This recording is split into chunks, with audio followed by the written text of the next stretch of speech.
Magandang araw sa inyong lahat. Tinatamad nga pumasok ngayong araw. Kaso iniisip ko sayang yung 4,000. Kaya yon, papasok pa rin tayo kahit nakakatamad.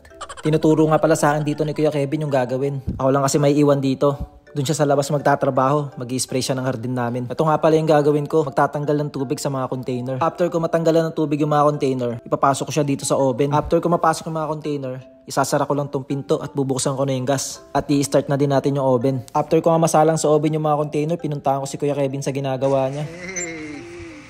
Ano nyo, factory worker kami dito. In-applyan din na yung agriculture.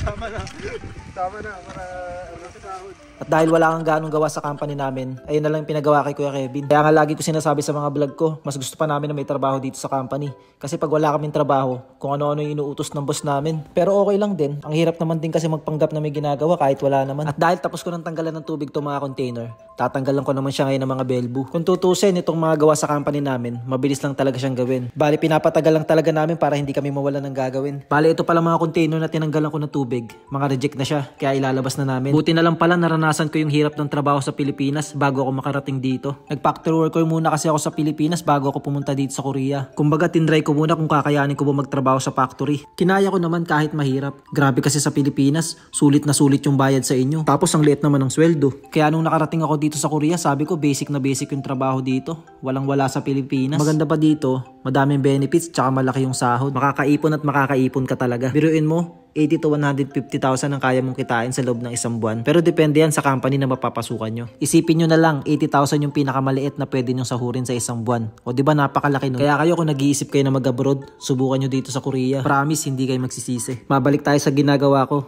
Bali nagpalit nga ako ng uniform kasi umiinit na. Patapos na kasi yung winter kaya pabago-bago yung lamig. Sa umaga malamig, sa tanghali mainit, tapos paghapon lalamig na naman. Kaya papalit-palit din kami ng uniform. Balik school? Oo. Bigat ang bag ko eh.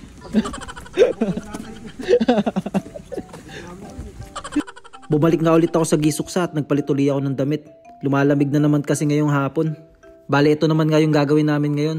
Gagawa kami ng hook na ginagamit ko dun sa pwesto ko. Nag-uubos na lang kami ng oras neto, malapit na kasi uwian. At dahil nagutom yung kasama ko, kumuha ko ng pagkain sa office. Grabe, 30 minutes na lang uuwi na kami, nagmerienda pa. Buti na lang libre yung merienda dito sa Korea. Sa Pinas kasi kailangan mo magbaon o kaya umutang. At dahil malapit na yung uwian, nakatambay na ako dito sa likod ng company. Dito kasi yung patayan ng mga ilaw. So yun, bali tapos na naman yung isang araw na pagtatrabaho natin dito sa Korea. Buti na lang pumasok ako. O diba, kung di ako pumasok, sayang yung 4,000. So yun, hanggang dito na lang. Paalam!